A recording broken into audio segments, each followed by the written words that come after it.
que habíamos planteado ayer era este problema, que por otra parte ya os había dicho que era más sencillo que el otro que habíamos hecho con anterioridad. Teníamos dos cintas transportadoras a distintos niveles que me van a llevar una serie de objetos que van a ir cayendo en la primera hasta una caja que hay en la parte de abajo. El funcionamiento que habíamos escrito ahí consistía en que yo le doy a marcha y si tengo un objeto que esté interrumpiendo la célula B1, B1, B2, B3, B4 son células fotoeléctricas. Ahí lo que os dibujé pues fue la silueta que tiene el reflector, ¿no? Donde están instaladas. Si hay un objeto en B1 y pulso marcha a la vez, la cinta 1 se pone en movimiento, me traslada el objeto desde la célula B1 hasta el final de la cinta. Cuando la cinta está cayendo, interrumpe la célula B2 y la célula B2 lo que hace es parar la cinta 1. Cuando cae, interrumpe la célula B3 y pone en funcionamiento la cinta 2. Y la cinta 2 está funcionando hasta que el objeto llega a B4. Cuando pasa por B4 ya es cuando está cayendo y la cinta 2 se para. ¿Vale? Si luego vuelve a haber otro objeto en B1, le vuelvo a dar a marcha y volvería otra vez el ciclo a comenzar. Tenemos una señalización de marcha, una señalización de paro y una señalización del disparo de cualquiera de los dos térmicos que tengo ahí. Tengo dos motores, tendré dos protecciones térmicas también. Vale. Bueno, tema de las células fotoeléctricas. Habíamos dicho que lo que hacíamos con las células era algo como lo que tenéis ahí. Lo había dibujado a mano. Ese sería el esquema que sacamos del KDSIMU. Las células en el KDSIMU, las reflex, se alimentan por el 1 y por el 2, fase y neutro, y luego la fase se la pasamos al 3, que es el común del contacto, tiene un contacto conmutado libre de potencial. Potencial se lo tengo que dar yo a través de esa conexión de 3 con la fase. Y luego el 5, que es la parte abierta del contacto, me va un relé. La célula B1 me va con el relé 1, la B2 con el K2A, la 3 con el K3A y la 4 con el relé 4A. ¿Vale? De esa manera yo utilizo los contactos de los relés para dar las órdenes de marcha y de paro que me está diciendo ahí el problema. ¿Vale? Entonces hay una parte del esquema que va a ser esta, igual que hice con la célula B1, con la 2, con la 3 y con la 4. 4 células conectadas con 4 relés, tal cual está ahí. ¿Vale? Bueno, las señalizaciones, antes de pasar a lo que son los contactores.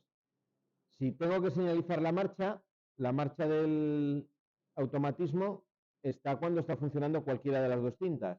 Por tanto, tendré que señalizar cuando funciona K1 y cuando funciona K2.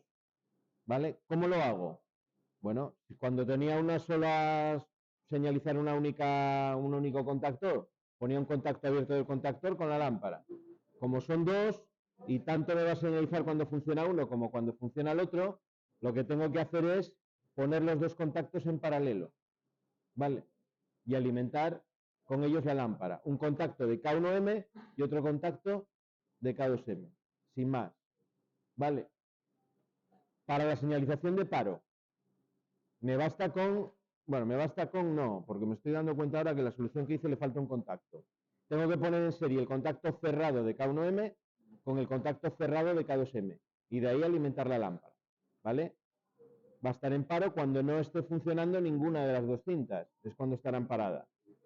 Esa señalización, recordar que siempre me sirve para saber si tengo el cuadro en tensión y si la carga está parada o si las cargas que estoy señalizando están paradas, ¿vale? Y luego la señalización del térmico. También habíamos hecho ayer un pequeño esquema. Lo que sacaba era el contacto abierto de un térmico en paralelo con el contacto abierto del otro térmico y a la lámpara P3 en este caso, ¿no? De señalización del térmico. Eso serían las señalizaciones. Bueno, luego lo vamos a ver en el esquema completo y lo vamos a simular en el KDSIMU para que lo veáis. La marcha del primero.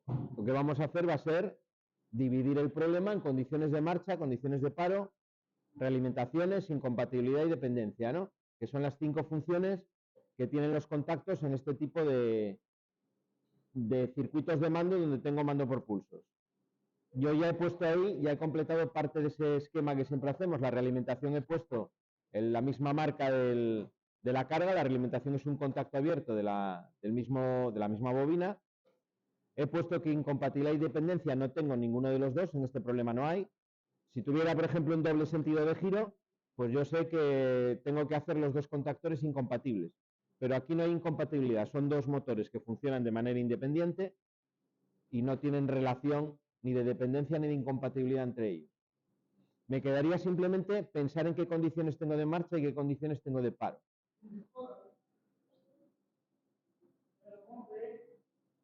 Bueno, vamos a ver qué condiciones de marcha tenemos. Para el primero, la marcha me dice el problema que son realmente dos condiciones, ¿no?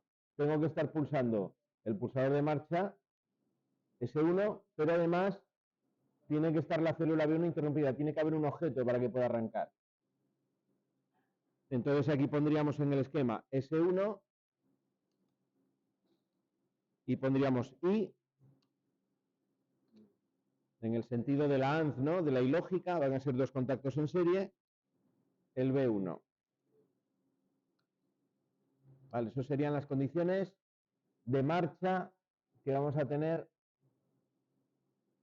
para el primer contactor. Cuando esté la célula interrumpida y pulse, arranca, se pone en marcha la cinta 1. ¿Qué condición de parada tiene la cinta 1? La cinta 1 se para cuando la caja llega aquí a B2, ¿no? Que ya es cuando está empezando a caer, interrumpe la célula y esta cinta ya se para. Aquí pondríamos B2, orden de parada. Vamos a ponerla en color rojo para que nos quede claro que es una parada. ¿Tenemos más paradas para estar aquí? Sí, tenemos los paros generales, ¿vale? Como paros generales, vamos a poner que son generales, voy a tener el térmico F3 del primer motor, el térmico F5 del segundo motor, y voy a tener el pulsador de paro, que era el S2, ¿no? Todo eso son condiciones de paro que son generales, ¿vale? En cualquier punto de funcionamiento, salta a cualquiera de los dos térmicos o pulso la seta de parada y se para todo. Esta condición, como es un paro general, esta la copio porque la voy a tener también aquí. Va a ser paro también del otro, ¿no? Esa la voy a tener también ahí. Esa es la condición por la que voy a empezar siempre el esquema, el paro general. Bueno, el primero lo tendría ya. Ya esquematicé todos los contactos que tengo que tener ahí en el circuito de mando. Para el segundo, ¿qué me da la marcha del segundo? La marcha del segundo me lo da esta célula que tengo aquí, ¿no? Que cuando cae la caja o el objeto que tenga, la va a interrumpir y ya me da la orden de marcha. Sería la B3. Podríamos haber aprovechado para utilizar la célula 2 como paro de la primera y marcha de la segunda, ¿no? Pero bueno, en este caso hemos puesto dos en cada una. La idea es utilizarlo posteriormente, este mismo enunciado, este mismo esquema, para hacer otros problemas un poquito más complejos. Y nos va a venir bien tener las dos células en cada uno. Bueno, esta sería la marcha de la segunda, ¿no? Que lo vamos a poner en verde para que se vea bien ahí que es una marcha. Y me quedaría el paro particular, digamos, de la segunda, ¿no? Cuando se para la segunda en el ciclo normal. ¿Ese 1 sería marcha también de la segunda? No, la segunda hasta que no cae el objeto de arriba está parada. Pero si nos vamos al S1, ¿podría activarse igual? ¿El qué?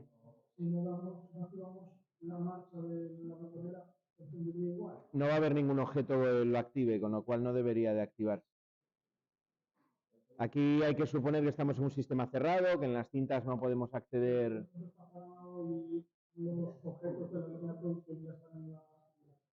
Los objetos van a caer de uno en uno. Vale.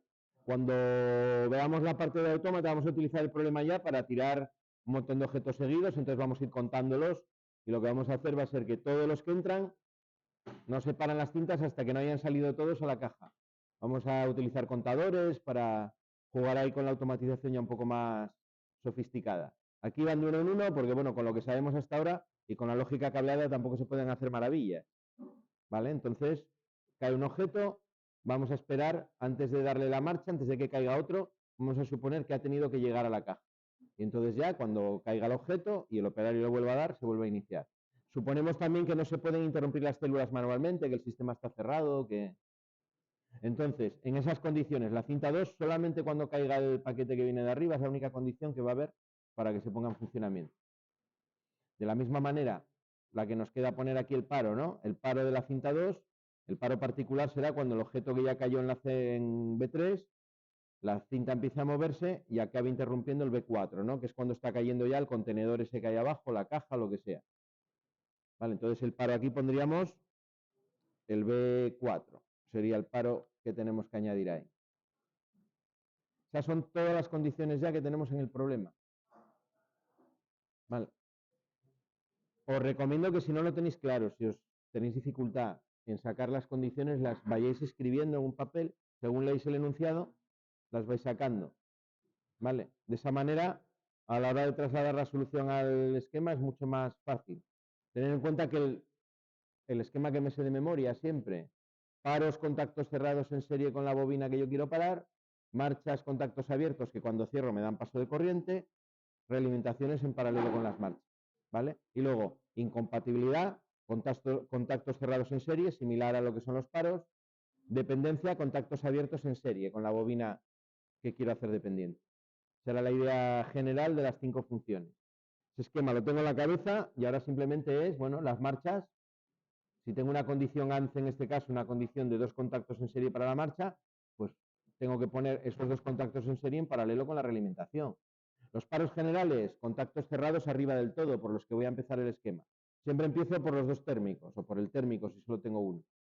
Luego suelo poner la seta o la parada general, y a partir de ahí ya se va bifurcando el esquema para las condiciones de cada uno. Bueno, os enseño el esquema que yo saqué para esto, ¿vale? Lo tenía aquí, pero no se ve muy bien, se ve muy pequeño, entonces vamos a ponerlo en el Cadesimu que se verá mejor.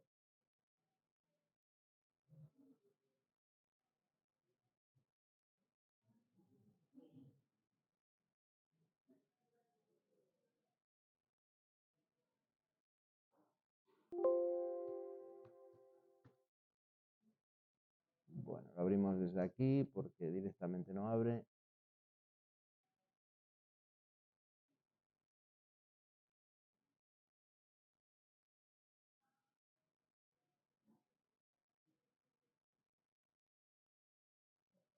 Bueno, el esquema sería entonces algo así. Vale, queda muy largo porque las células ocupan mucho espacio ahí, ¿no? Aquí era lo que os decía que me faltó, voy a añadirlo ya sobre la marcha, porque ahora ya me di cuenta que aquí me faltaba para señalizar el paro un contacto, ¿no? Bajo esta borna para acá y voy a añadir aquí en medio, en este tramo, un contacto cerrado del segundo contactor. Nada, lo ponemos sobre la marcha. Lo bueno de hacer las cosas con el ordenador es que es muy fácil corregir, volver para atrás.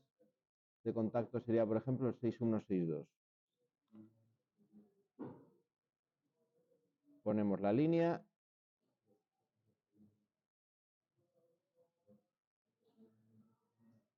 Ahí. Bueno, vamos entonces a ver el esquema por partes. Parte de fuerza. Las 2 protecciones generales, estas siempre las voy a poner igual. Y luego cada motor son exactamente iguales, el arrancador de cada uno. Protecciones contra cortocircuitos, en este caso por fusibles, F2 para el primer motor, F4 para el segundo. Contactor del primer motor K1M, contactor del segundo motor K2M.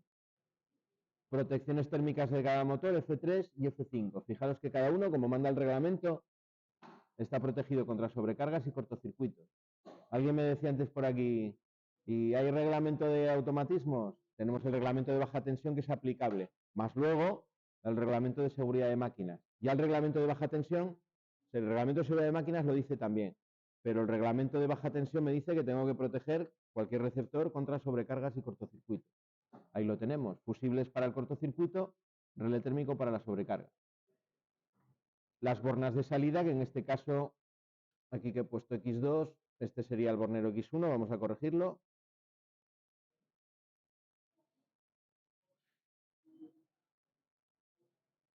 Bueno, va a ser difícil ahora pinchar esa borna, pero Ese sería el bornero X1. Y esta de aquí sería el bornero X1, ¿vale? Que sería el bornero de fuerza. Los bornes de salida del conductor de protección tendrán un concentrador de conductores de protección en el cuadro de tierras para salir a las cargas. Los motores siempre tenemos que llevarles una manguera tetrapolar, 4 cables, 3 de fase y 1 de tierra, ¿vale? Siempre. Siempre que tengáis un motor, manguera tetrapolar. Vale, eso sería la fuerza. Esta es un arrancador directo, cuando no me dicen nada más. Opciones que tenía, recordar que aquí puedo poner un magneto térmico arriba, lo que es un guardamotor en este caso, sustituyendo a los fusibles, y entonces los térmicos los quito. Otra opción, un guardamotor solamente magnético contra cortocircuitos y debajo los térmicos. Esta y esas otras dos son las 3 opciones que normalmente tenemos para el arrancador directo. De aquí saco el neutro y saco la línea 3, alimentamos la protección del circuito de mando y lo que os dibujaba el otro día ahí, ¿no? Los 2 contactos del térmico cerrados en serie, porque cualquiera de los dos me tiene que parar el circuito completamente, y los 2 contactos abiertos en paralelo. La manera de hacerlo pues es en los cerrados salida con entrada, y en los que están en paralelo pues uno el 9,8 de uno con el 9,8 del otro, ¿no? Y de ahí me voy a la lámpara. Si seguimos el circuito para la derecha, veréis que la lámpara es esta de aquí, ¿no? La P3, que es la que le llega directamente de esos 2 contactos en paralelo de los térmicos, la alimentación. Bueno, las células, antes de pasar a analizar la parte propiamente del mando. Y las señalizaciones. Las células, el esquema que os enseñé antes, pues se replica para las 4. Yo en este caso, como las tengo por sitios distintos de la máquina, he salido con bornas diferentes. Fijaros que cada una tiene 3 bornas que salen a cada una de las células. ¿Vale? Como la fase que entra por 3 es la misma que va a entrar por 1, pues el puente lo hago en la propia célula. No me complico. Si es de las que viene con el cable directamente, que no puedo en la célula hacer conexiones, saldría con 4 cables desde el cuadro. Pondría una borna más para la fase del 3. Las células normalmente las hay, las que vienen con como las que tenemos aquí, que vienen con el cable directo. Parece que vienen con un cable de 2,5 metros o algo así. Y luego las que son de conexión por tornillos, que tienen una junta de estanqueidad para entrar, entras con la manguera y conectas dentro de la célula por tornillo. En este caso, cuando salgo por 3 es cuando puedo hacer conexión interior por tornillo en la célula. ¿Vale? Y el puente entre el 1 y el 3 de cada célula lo hago en la propia célula. No tiene más que conectarlo de esta manera a las 4 igual. Lo que hice cuando hice el esquema fue, una vez que hice la primera, copié, pegué, cambié las marcas y el número de bornas y está.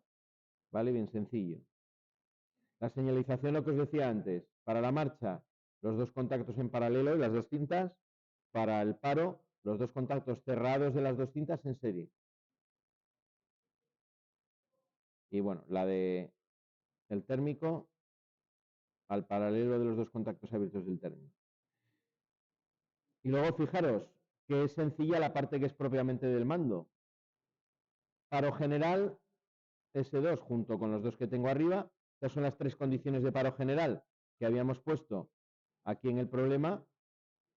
Veis que teníamos F3, F5, S2, pues aquí las tenemos en serie. F3, F5, S2, contactos cerrados en serie. A partir de ahí, en la borna 2, ya bifurco en las ramas de alimentación de los 2 contactores, K1M y K2M.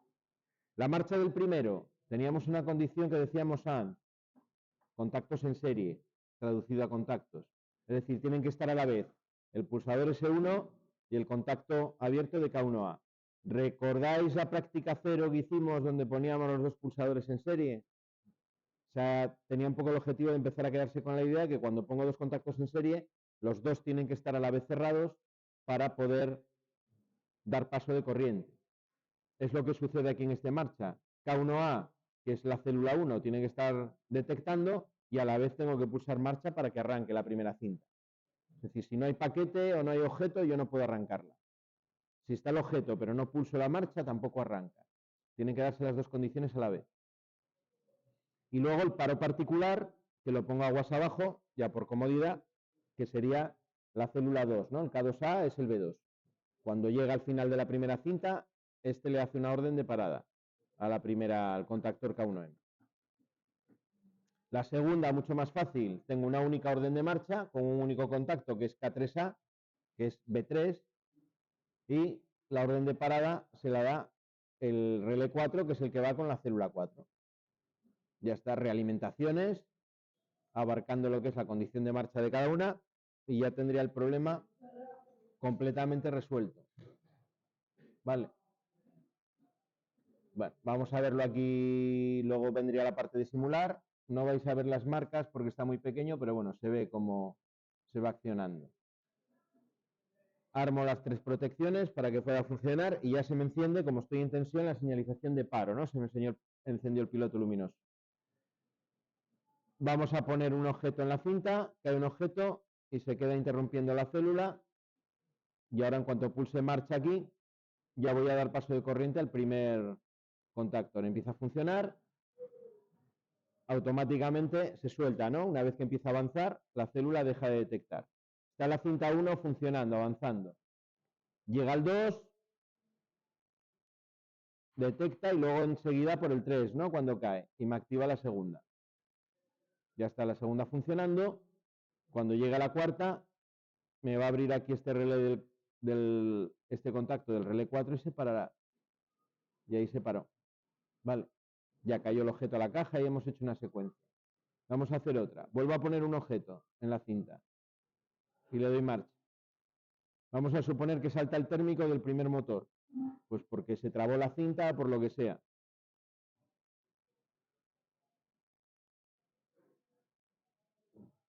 ¿Vale? Esta porque se me quedó aquí. No sé por qué se quedó, está en color gris. Salta el térmico, se para y me enciende la señalización. Reanudamos el térmico. Volvemos a poner un objeto ahí y le volvemos a dar marcha. Vamos a hacer que salte el térmico del segundo. Bueno, esta se liberaría, llega al final, pasa por B2 y por B3. Vaya, ahora no me deja apretar aquí. Ahí. Y entra el segundo. Y ahora vamos a poner que salta el térmico del segundo. Ahí me señaliza. Fijaros que ahora está señalizando por aquí abajo. Al estar los dos en paralelo, me enciende la señalización del térmico también. ¿Y esa es la solución del problema? Bueno, me diréis, porque siempre pasa, ¿no? A mí me pasa también. Claro, ¿vista la solución? Qué fácil es. La clave para llegar a esa solución, que una vez resuelta es tan sencilla, es hacer esto que tenéis a la derecha. Intentar leer con atención el enunciado y sacar esas condiciones. La información que a mí me interesa del enunciado es qué me da marcha, qué me da paro, si tengo realimentación, si tengo incompatibilidad, si tengo dependencia. Vale. Lo voy a subir a Classroom, sí.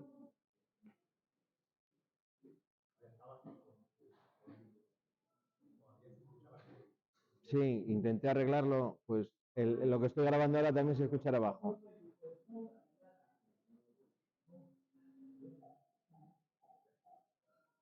¿Preguntas?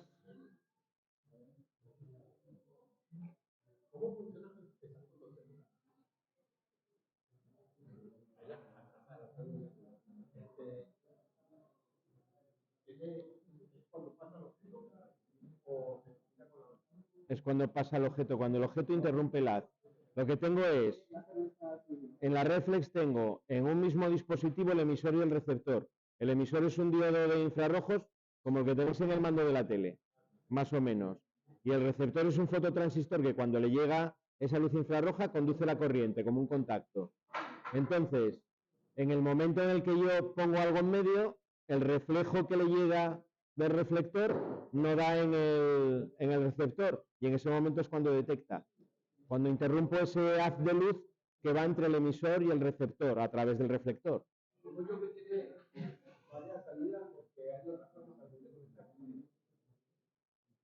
Es que hay varios tipos de células y como vimos en el tema, las hay que tienen el emisor y el receptor separado. Entonces vas a tener simplemente 2 cables de conexión en una y 5 cables en la otra. Ah, bueno, porque tiene un contacto conmutado. Tiene abierto y cerrado en la salida. Esta es como las que tenemos aquí, las que se utilizan habitualmente en garajes, son con ese esquema de conexión. Una alimentación en corriente alterna y luego un contacto libre de potencial. Entonces tú siempre llevas la fase al común y luego sacas el que te interese, el abierto o el cerrado. Normalmente el abierto. Y tener en cuenta que hay células que funcionan al revés, ¿eh? Hay células que te dan la detección.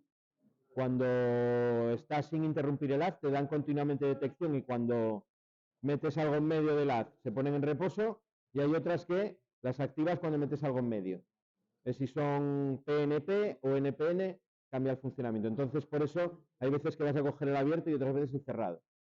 Las que tiene el KDSIMU vienen para detección, conexión en el abierto. Vale, más cosas, más preguntas. Pues nada, cogemos la caja y continuamos con las prácticas.